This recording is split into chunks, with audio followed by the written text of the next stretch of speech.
It's finally here. Flux has come, and I'm gonna give my first impressions of Chapter 1 of this grand epic serial, the Halloween Apocalypse. Let's get on with it.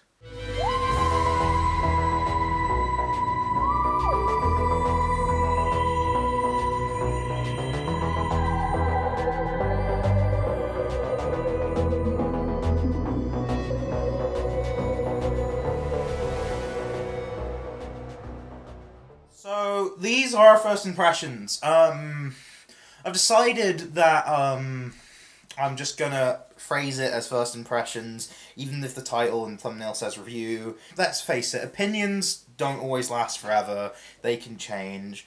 I know they changed for me with Twice Upon a Time. They've changed for me with the Series 11 finale. Or not Series 11, Series 12 finale, actually. I keep saying Series 11 when referring to a 13th Doctor season. Speaking of the 13th Doctor, I've come to the conclusion before this episode came out that the 13th Doctor is probably my least favourite, despite wearing this. That's not to say I don't like her, because I like every incarnation of the Doctor. I've come to that conclusion after my long marathon that took me 9 months. But 13th Doctor did warm to me at first, and I really enjoyed her, but Series 12, I lost that warmth. Here, I feel like the warmth she has is definitely her good moments of Yaz, and I like the chemistry between 13 and Yaz, because I feel like that's what needed to happen this time around. They needed to be very buddy-buddy this season. Seeing as how the Doctor's the more chaotic of the two, it makes sense that she's the chaotic leader, whilst Yaz is second in command, and there to ground our new companion, Dan. But before I get to him, I'm just gonna speak about the opening scene. Gave me Thor Ragnarok vibes, and if you're giving me Thor Ragnarok vibes, you're kind of doing something right, because that's my favourite MCU film, and I just love it. But them facing off against the Carvanista in an adventure, it's like the end of an adventure we had previously seen that's leading into this current adventure, or that we haven't previously seen, I should say. But yeah, I really liked that, and I really liked that escape plan. It honestly felt charming, and I honestly got the sense that they have been traveling for a while. It gave me, if anything, vibes of, like, you know, 11 Amy and Rory. They were very comfortable with one another, and it also gave me 10 Rose vibes at the same time. Like, those are sorts of I think those are good vibes to have, like, in terms of the companions are comfortable, or in this case, the companion is comfortable traveling with the Doctor, and that's the sort of chemistry I wanted, and we got that. The Carvanista itself, when I first heard its voice, I'm like, is it really sounding like that? But it turns out it's a comedy villain. That's why it just looks like a fucking dog, and I love that. Like, I honestly really appreciated the Carvanista, or I say the Carvanista. Carvanista is its name. Oh, I can't remember the name of the species, but it's something dog-like. It's very obvious. It honestly gave me Classic Who vibes.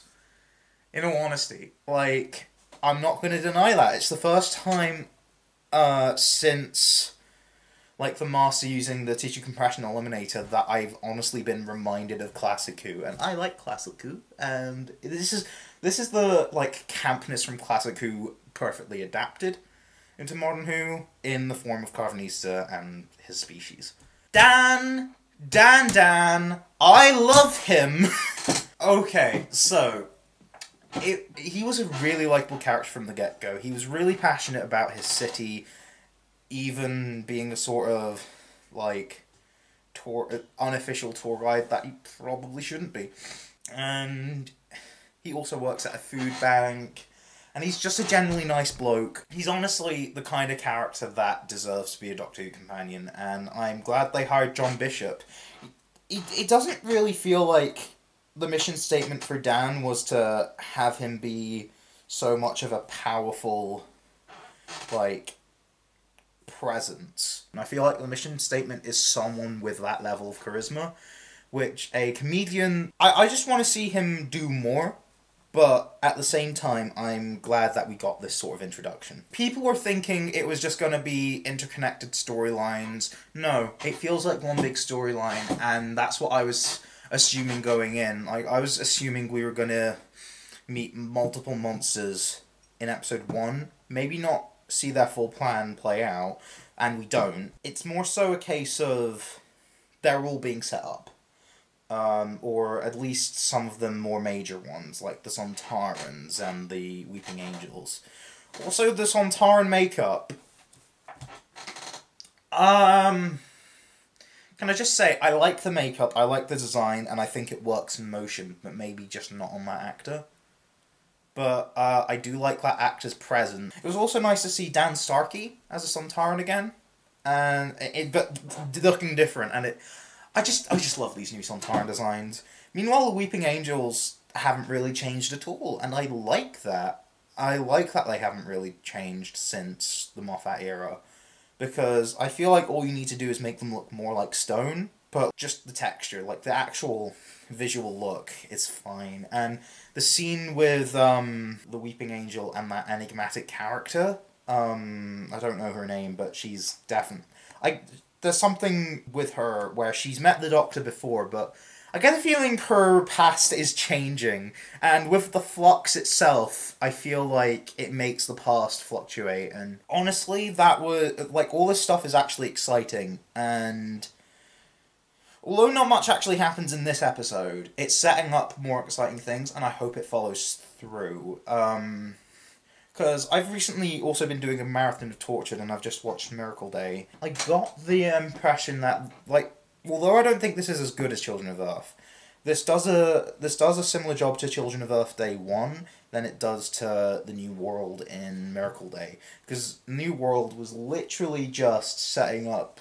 It was all set up as well, but not really anything happened. It just didn't grip me. But this definitely gripped me. Also, the stuff in 200 Years Ago Liverpool. Honestly, I'm intrigued to see where that goes, because they set up the whole mine. It was only there for a little bit, but it's clearly going to be important. The whole twist with the Carvanista...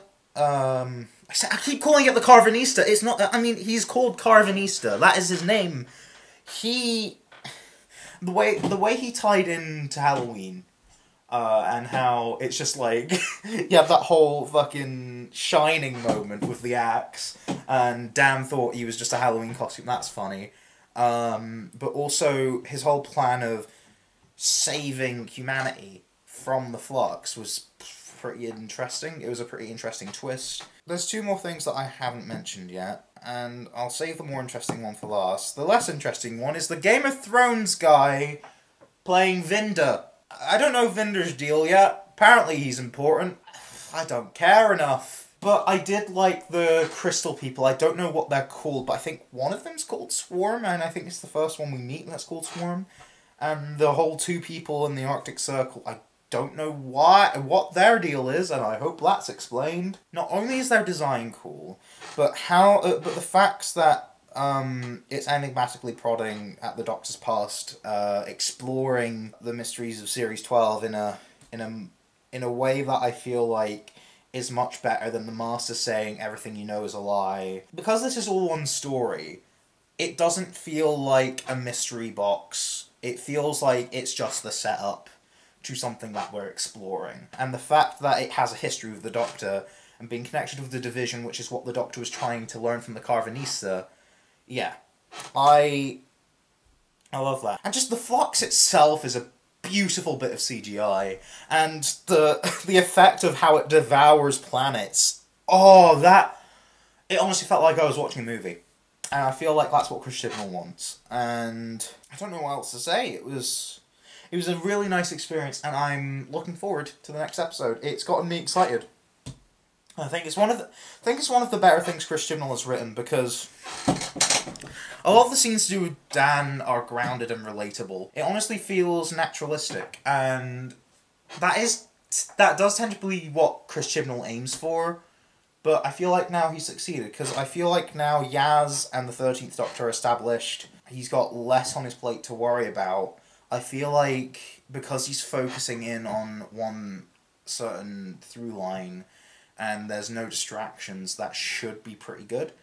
I'm probably going to be proven wrong, but I might not, and that... It's weird, because, like, I shouldn't have my faith in Chilbanal, because, like, he has a history of being disappointing, but...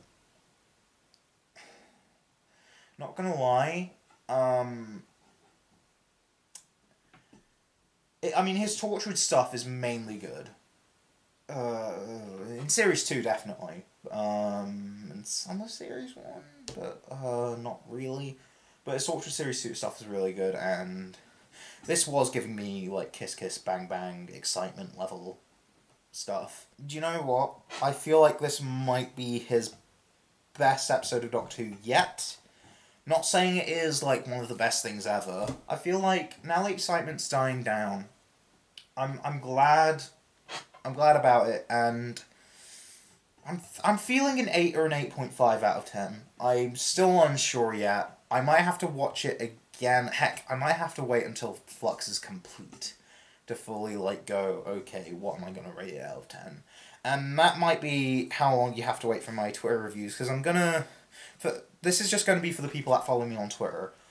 I mentioned earlier in the video that I do have this, I did have this Doctor Who marathon, and it was documented on a thread, and I do have another thread going on. Also basically says, okay, if I rewatch a Doctor Who story in this time, and have a different rating for it, I'll just say that. I'll be doing the individual chapter reviews of Flux there, hopefully, on my main thread.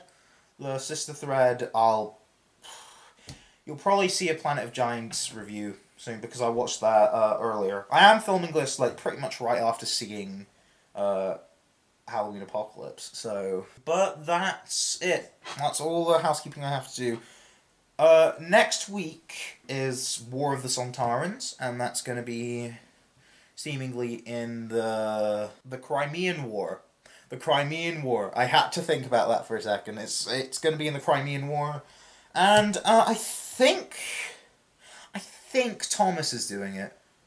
I talked to him earlier. I was on a call with him earlier. I should know this. I think Thomas is doing that. Yeah, Thomas is going to be reviewing it.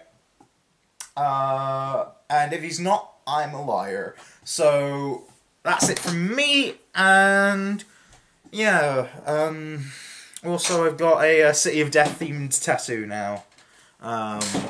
You'll probably not see it in my next upload, because, I was working on a video before, and I wasn't able to get it out before Flux, so... Yeah, and I might be reviewing another episode of Flux, if someone has to drop out. I should end this video now, so thank you all for watching, and I'll see you next time, and hopefully Thomas will see you next week for the War of the Sontarans review. Right, bye!